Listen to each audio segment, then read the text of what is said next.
Hey everybody, welcome back to the Tipsy Ghost. We're your tipsy hosts, Sarah, and Lindsay. Hey guys. Hi, what are we talking about tonight? True crime. You guys suck so bad. You guys suck so bad. I was thrown off. Sorry. We are talking about true crime, but we're also going to talk about Rodney Alcala. There you go. Apparently this is the night of solos. Sarah's just sitting here watching and listening to both of you. For once. She let us both crash and burn. He's been in the news. I was not pointing at you. Dang it, I wasn't looking at you. He's been in the news. There you go. Okay. I wanted to... you know what? You stole my thunder, Lindsay. I'm so sorry. It's all right. So yeah, where are we? What are we? You're gonna tell us about Rod. Ooh, nicknames already. Okay, I don't like that. We're gonna go with Rodney. All right, Mr. Rodney Alcala. He was also known as the dating game killer. Ooh. Dun-dun-dun, dun-dun-dun. Okay. It took me a second before I realized that's the theme song to the dating game. Bachelor number 1. I was like, wait a second. That was my theme song music. Okay. Now I'm all... Okay. Rodney Alcala, he was born on August 23rd, 1943, as Rodrigo Jacques Alcala Bucor. He was born in San Antonio, Texas, to his parents, Raul Alcala Bucor and Ana Maria Gutierrez. All right. He moved to Mexico in 1951, but his father abandoned them there 3 years later. So in 1954, they moved back to the USA in Los Angeles, and he lived there with his mother and sisters. So we're going to fast forward a little bit through his adolescence. Age 17 in 1961, he joined the Army and served as a clerk. But 3 years later, he had a nervous breakdown and went AWOL and hitchhiked from Fort Bragg to his mother's house. I tried to find out kind of what happened, but I couldn't really find out anything. They just said he had a nervous breakdown, So after he went AWOL and was brought back, he was diagnosed with antisocial personality disorder by a military psychiatrist and was discharged on medical grounds. Eventually, later on, and I'm sure you guys will talk about this, he was evaluated by other psychiatrists who also diagnosed him with narcissistic personality disorder, borderline personality disorder, and malignant narcissism with psychopathy. Oh, you did it. You did great. Lots of words. Gosh. After he left the Army, he went to UCLA. So we're going to fast forward again to 1968, when his first victim. He was seen by a Good Samaritan luring an 8-year-old girl named Tally Shapiro into his apartment in Hollywood.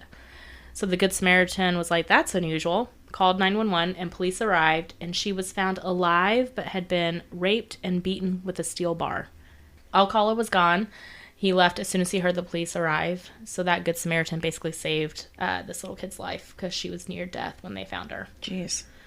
Yeah. Can I just say, I watched the 2020 documentary about that, and it included the officer that initially was the first on scene. That found her, yeah. And it still chokes him up to this day how severely beaten and kind of roughed up she was. At 8 years old. Yes. Mm-hmm. So a warrant obviously went out for his arrest, but he left California and made it across the country to New York. And there he enrolled in NYU in their film school program using a different name, John Berger. And it's going to be Berger because this is important. Here he studied under Roman Polanski. Remind everybody who Roman Polanski is.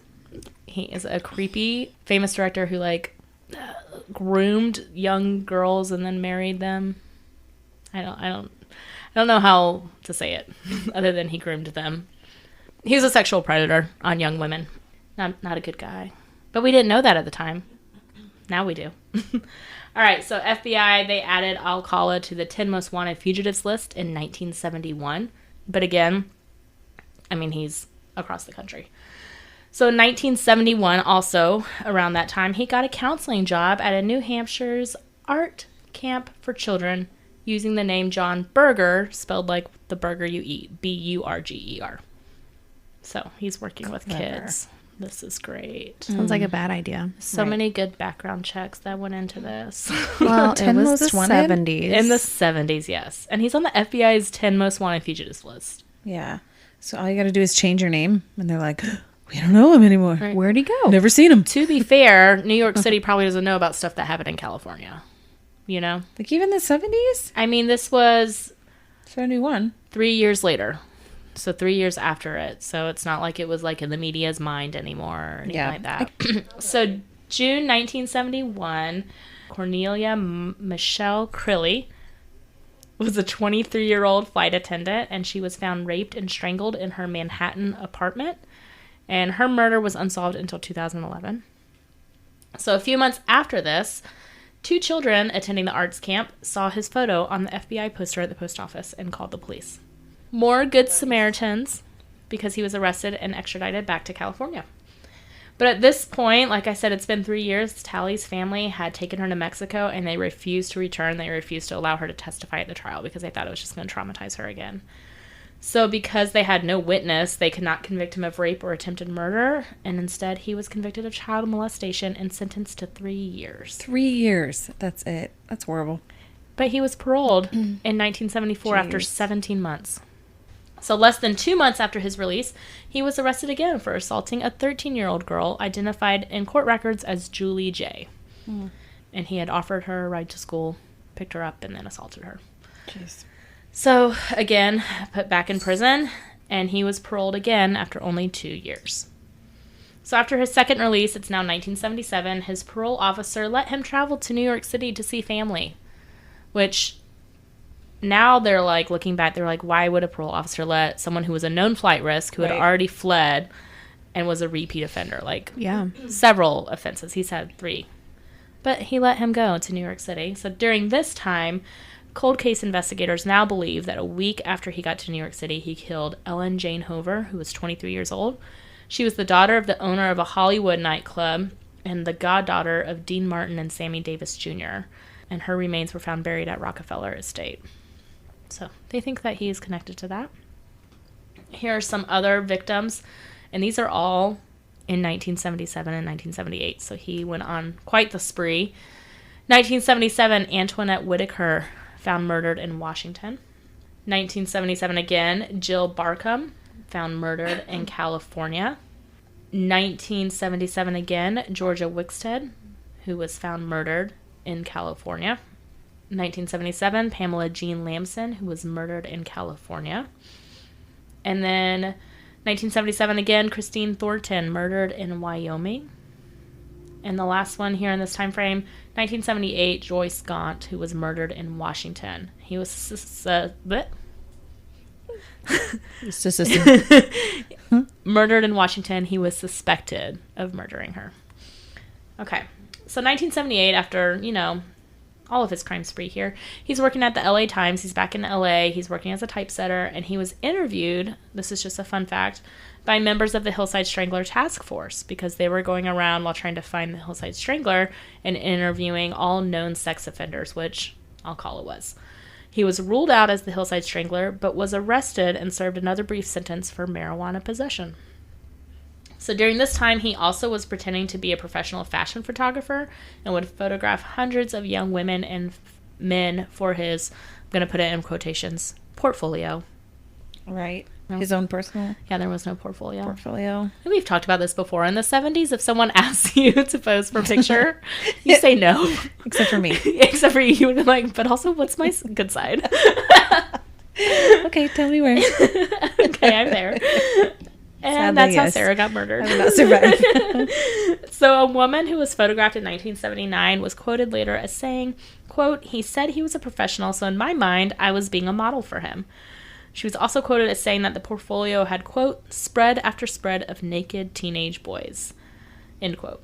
Most were sexually explicit, and the people to this day, a lot of them remain unidentified because they said he had hundreds in there. Police fear that these may be cold case victims that we still don't know about. During this time as well, Alcala later confessed that he knocked 15-year-old Monique Hoyt unconscious and raped her while she posed for photographs. So before I move on to the exciting part of 1978 that involved Rodney Alcala, We're going to take a shot. Yeah, that was rough. Let's take a shot. Oh, cheers to my mic. Cheers to your Sorry mic. about that. Clear liquor makes me nervous. Ooh, Smirnoff. Peppermint. Uh-huh. Oh, yeah. Toothpaste shot. It's a toothpaste shot. It's Christmassy. It radiates I from feel within. like I just drank Listerine. Yes, or like straight up It toothpaste does. and water. It does taste like that, yeah. I mean, there are worse things. It's a little weird with the apple So from it's earlier. It's really tasty if you mix that with cranberry juice Ooh. in the Christmas time, the winter. Can't wait for Christmas time. I don't know about that. Cranberry and mint? Yeah, don't knock it till you try it. Yeah, All don't right. knock it till you try it. Oh, have you tried it? No, but it sounds delicious. I'm But like, you don't yes. want me to knock it? Okay. I don't want you to knock it. Consider it unknocked. Unknocked. Denocked. It has been denocked. So in 1978, Alcala appeared on an episode of a TV show called The Dating Game. If you're not familiar, the show's format involved a bachelorette who had to choose from 3 eligible bachelors, and they were hidden from each other. So the bachelors could see each other, but they couldn't see the bachelorette, and vice versa. There was a series of fun, sort of raunchy questions that would help them choose, and then the end goal was to go on a date afterwards and, of course, find true love. And find God, true love. True love. True love. Oh, there you go. With true crime. I wonder how often true love actually happened on the dating game. Not often. Yeah. I guess. In this episode, the host introduced Alcala as, quote, a successful photographer who got his start when his father found him in the darkroom at the age of 13, fully developed. Yeah. Isn't that creepy? His father found him. Wait, his His father, father found found what? him in the darkroom at the age of 13, fully developed. That is the weirdest sentence. There's a lot to unpack there. It's awful. I have lots of questions, but okay. And he also said, between takes, you might find him skydiving or motorcycling. He showed up Sure. in a brown bell-bottom suit and just smiled as he was presented. In the 70s. I gotcha. He was one of 3 bachelors vying for Cheryl Bradshaw. And whenever he was introduced, he said, "We're going to have a great time together, Cheryl." Oh, Cheryl. And then just some of the creepy questions. So she asked him what was his favorite time of day.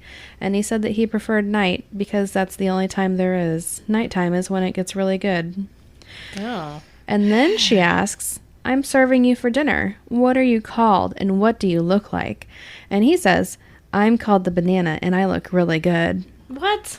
And then she asked him to be more descriptive and he just said, "Peel me." I can't believe they were allowed to say this in the 70s on TV. He is so fucking creepy. I'm clutching my pearls a little. So it's funny because the dating game started in the 60s, and Right. apparently the 60s dating game was more buttoned up, a little more like, Sure.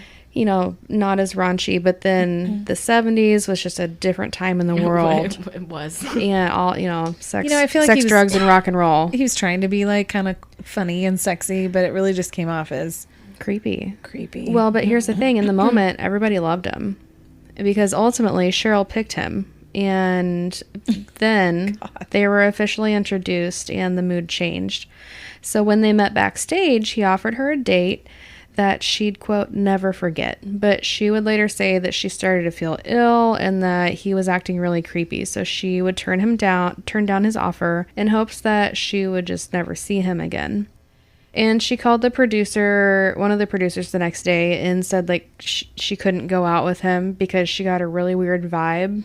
And Good for you, girl. yeah, noted that he was very strange and she ultimately just wasn't comfortable. Wow. And so they never did end up going on their date. That's what you call following your gut. Yes. Again, I'm so glad that this TV show did great background checks. So Again, top 10 most wanted at that time. And he had been convicted of sexual assault. he had, and that, so this, you know, not wanting to go on the date after meeting the person actually happened a few times with the show. And even though they would have had a chaperone from the show tag along for their date, I think wow. we all know it's probably for the best. For sure. Oh, for sure. So it would later be reported that the husband-wife producer / contestant coordinator team initially disagreed on whether or not to have him on the show in the first place. And there wasn't the technology at the time for background checks. Stop dogging on the 70s. I'm not saying electronic background checks, but I mean something. What? Go to the post office and send out inquiry to every single county on in the the Pony Express. nation? Please. On the Pony Express. On the Pony Express. I believe I was still around. I believe you're right. Excuse me, sir. Can you go ride your little pony? I cannot. Scared me. Come back quick now. Okay, sorry. Wait, pony, wait. I think you guys have this Pony Express thing down pat. It's like you were there. We're both reincarnated from the Pony What would your Express time. ponies' names be? You first. What? Bullet. Bullet. Why? You just totally knew that, like, right instantly. I know. I was like, I don't know, Pony. If I read the Pony Express, it would be Bullet. Bullet. I've known this forever. I've been waiting for somebody to ask me. It makes sense, though. They're It's fast. faster than a speeding bullet. Yes. I get Oh, it. like Superman. Yeah. Yes. Now my Okay. name. Bullet is I a don't good even horse have a name. For a fast And horse. she'll defend that till she dies. Guys, Bullet's a good name, okay? I love Bullet. What would your name be? I don't know. Nothing's going to compare now to Bullet. Yeah, you're right. I was going to say, Exactly. I was like, I don't know, Pony. Oh, come on. Listen, Pony. I don't know. You got Stardust. creative. Sorry. Did you never dream about owning a horse as a child? No. My dreams were shot down I definitely early on. did. My family was like, absolutely not. You're not owning a horse. Well, yeah, mine too. But I'm not wanted a tall horse. enough. I'm just thinking, you want a fast horse for the Pony Express. I mean, you're right. So Bullet the horse took off with a message to What New about- York. What about Lightning? Ooh. You're just saying that because Lightning McQueen. No. Oh. I do love that movie. No. Lightning, I feel like, is really fast, Oh, too. yes. So a sound. Okay, you can be Bullet, you can be Lightning. All right, I'll be Lightning. Sound. Perfect. Mine doesn't have as good of a ring, but it's fine. No, it doesn't. Sound is beautiful. Thanks. We've got a great horse. Come here, Sound. Sound. Do we call horses over like that? Come on. You do. Sound. You have to do it Oh. You can't. Sound would respond. noisily. Sound seems Plot like twist. a great Sound is deaf. I almost said. Oh, no.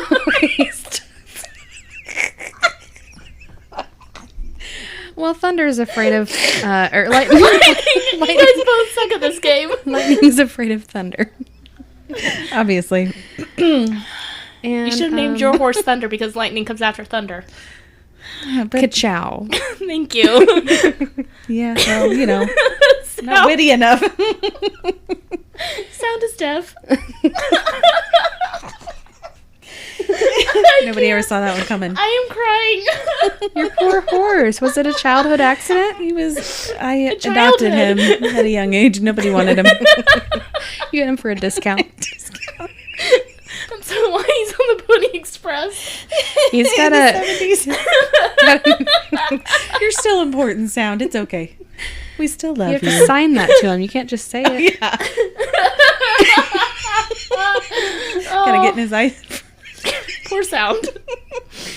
I feel bad for Sound. I think he needs a better name.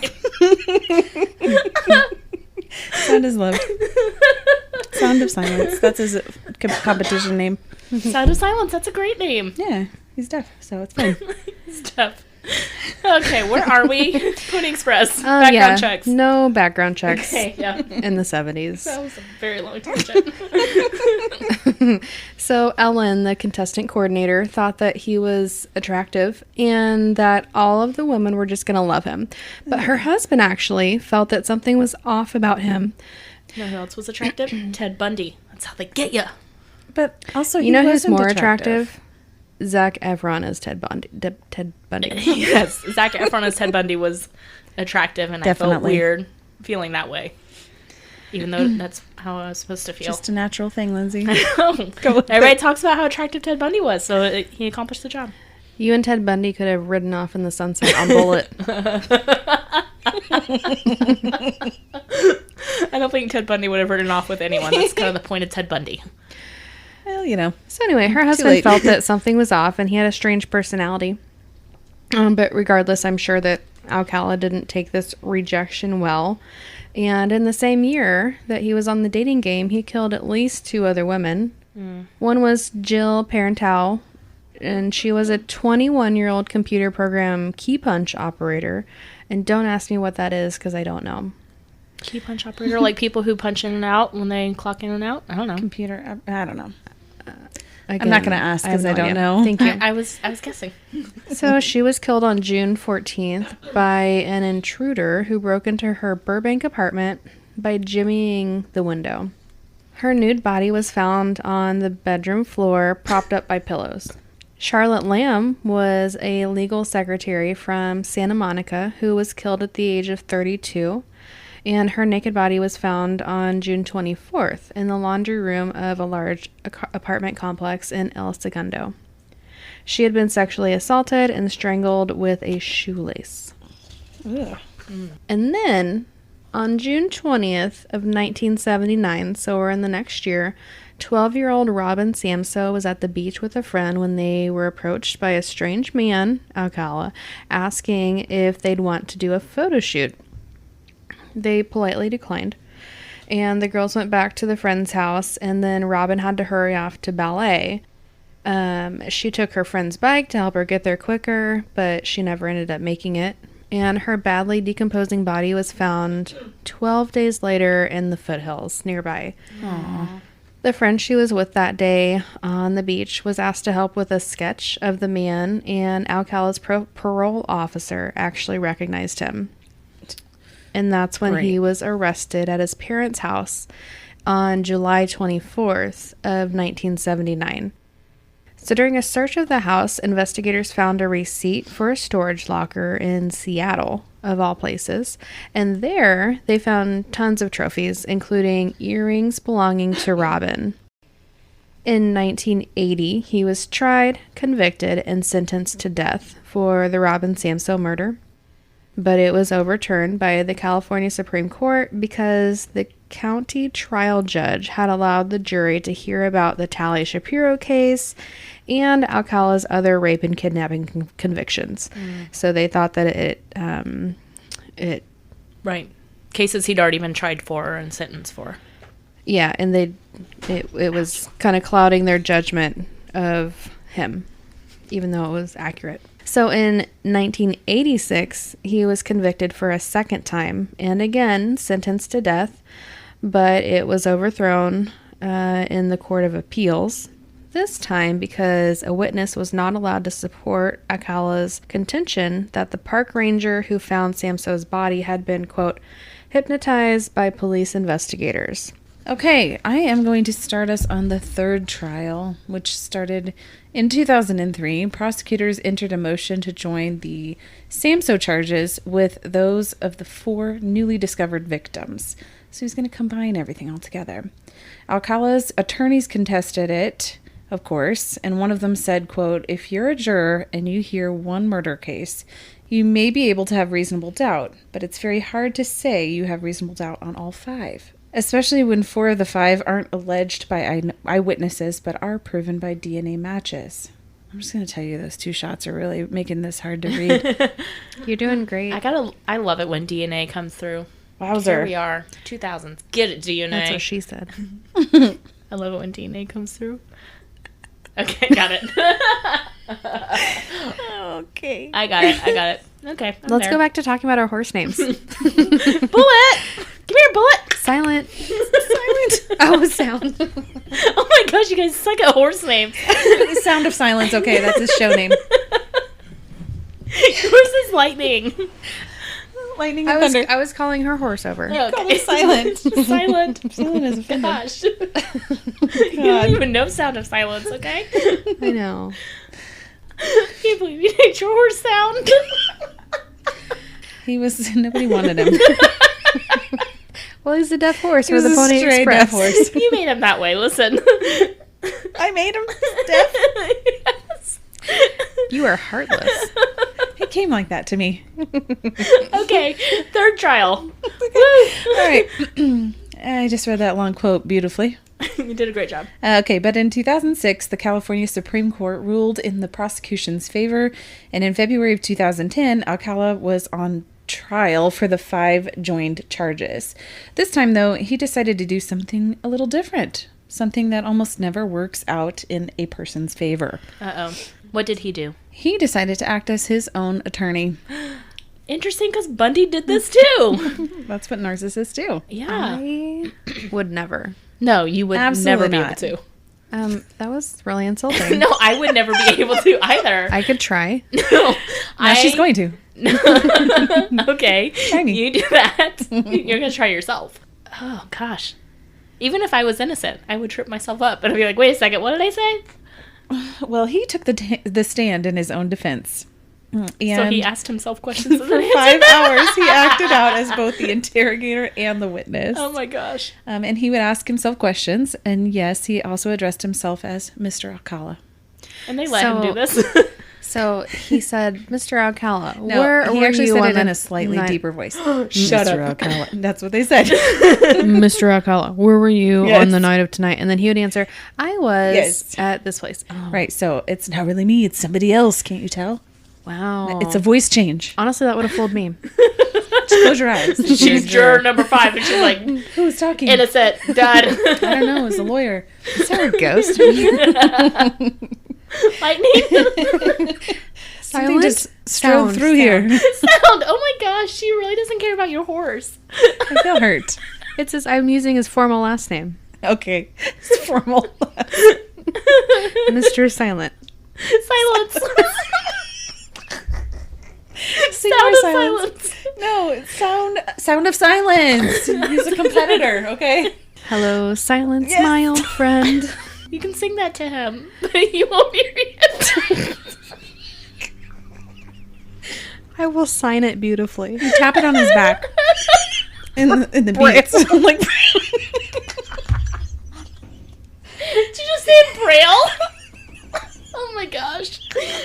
he's also blind apparently. Poor sound. He's the worst horse on the Pony Express. They gave him a job to make him feel like he was needed, okay? How do you sound? All right, so he was answering questions and asking them in a deeper voice. Right. Okay. Totally normal. So not only would he change his voice to ask himself questions, but then he would answer these questions in a really like monotone voice. Oh my gosh. And so during this very weird time, he told the jurors that he was at the Knott's Berry farm applying for a job as a photographer at the same time Samso was kidnapped. Okay, so he showed the jury a clip from the dating game when he was on the show to Oh my prove gosh. that the earrings found in his locker were his and not Samso's. Because he was wearing them in the dating game? Funny you mentioned that. So Jed Mills, who was on the show at the same time as Yeah. him, explained that earrings weren't really a common accessory for men in 1978. Yeah, Like, I mean, they're probably more accepted now. I mean, men wear them all the time. sure. But, you know, in 78, that wasn't really the thing. So you would notice, is what I'm saying. And he said he definitely would have noticed if Rodney was wearing earrings at the time of the show. And he was not wearing earrings. I also don't know how that proves it because his hair was over his ears the whole That's what I time. was thinking. He had long, wavy hair. Right.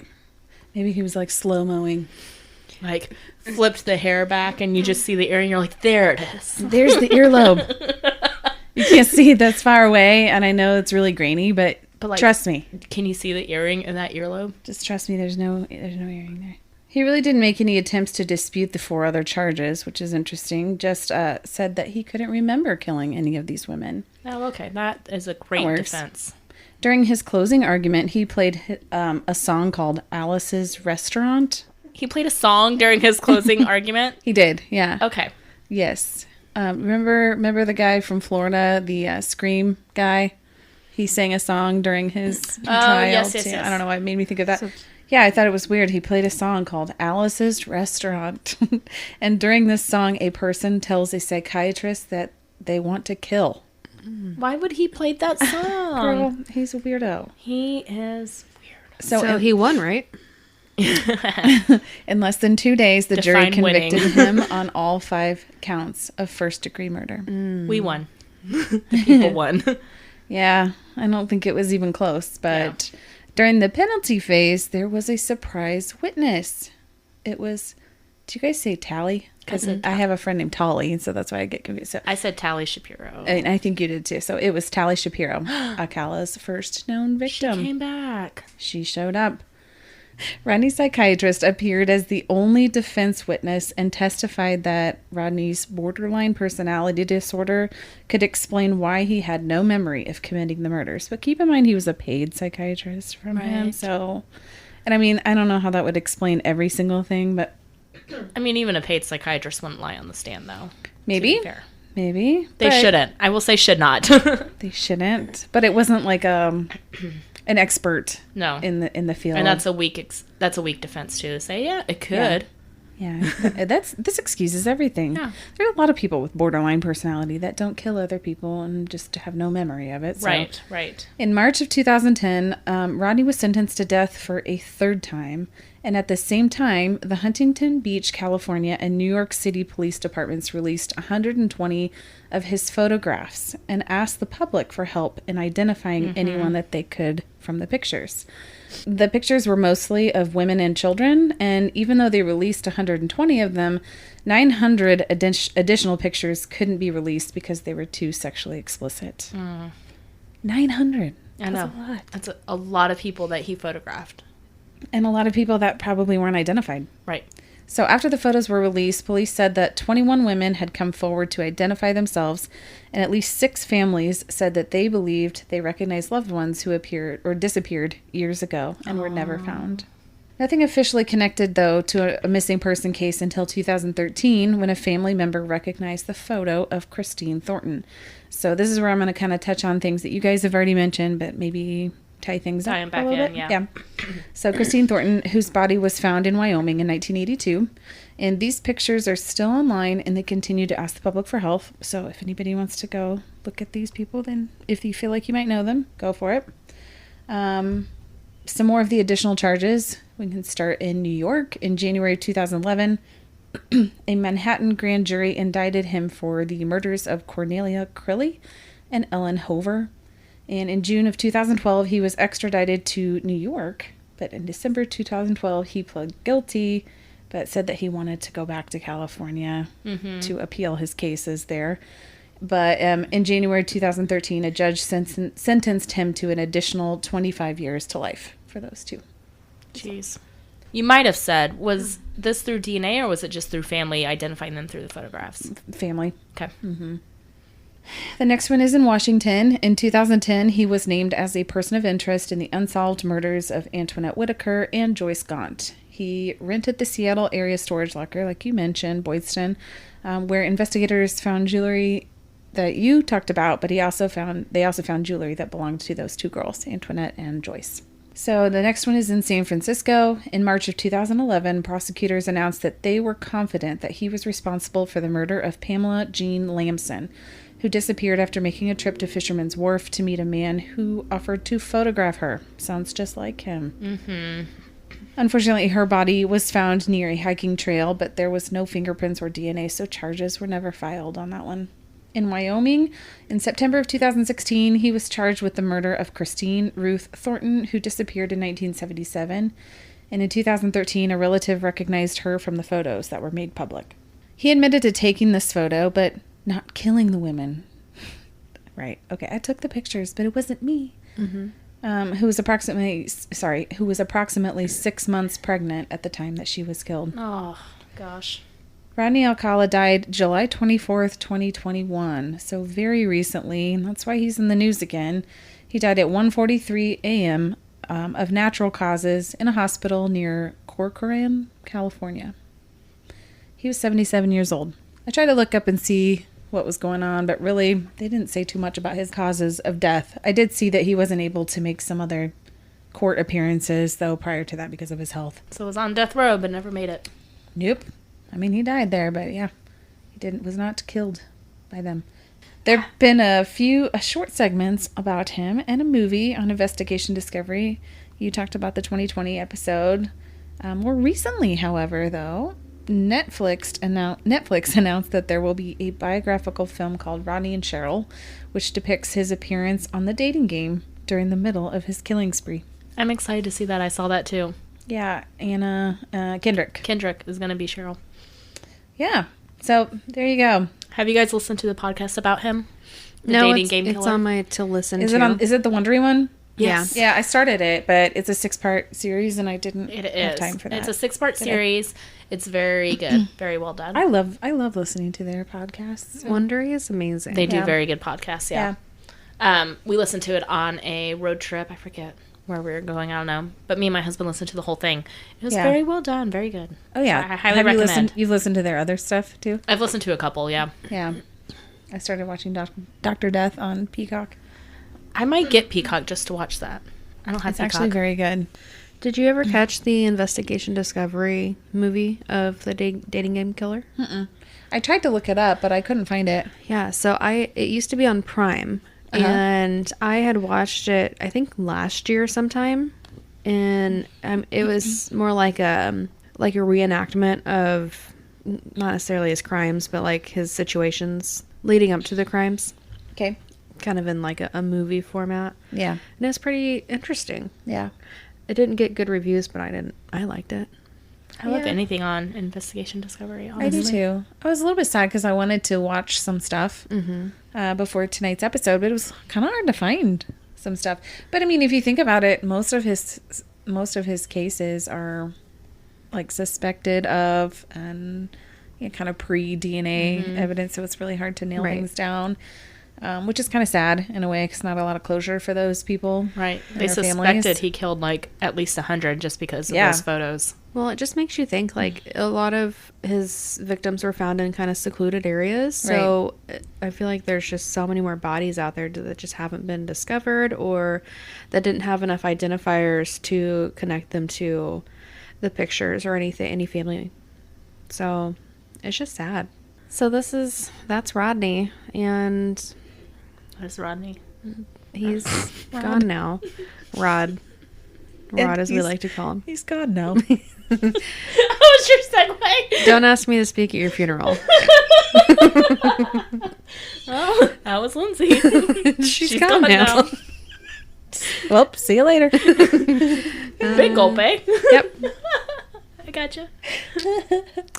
So, I mean, that's all we got. Yeah. You guys having a good week?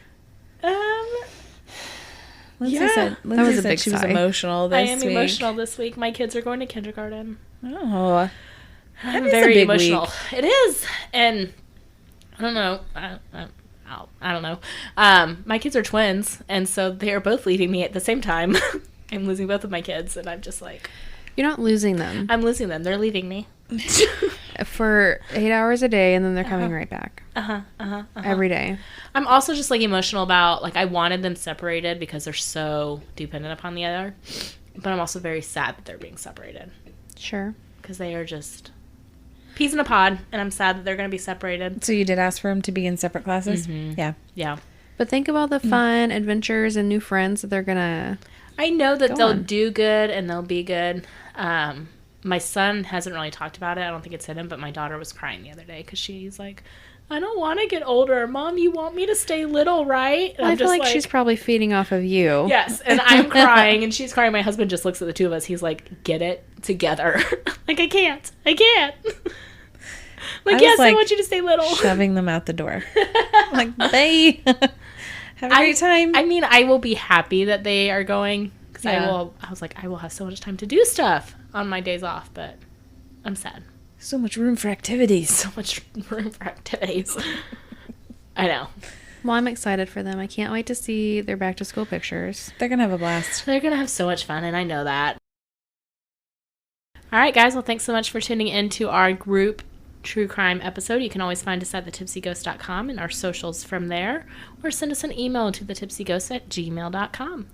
Please give us a 5-star rating and a great review anywhere you listen to podcasts. We would greatly appreciate it, and it really helps. All right, guys. See, I can't do this. All right, guys. Thanks so much for tuning in this week. We will catch you guys next week. Okay, bye. Bye.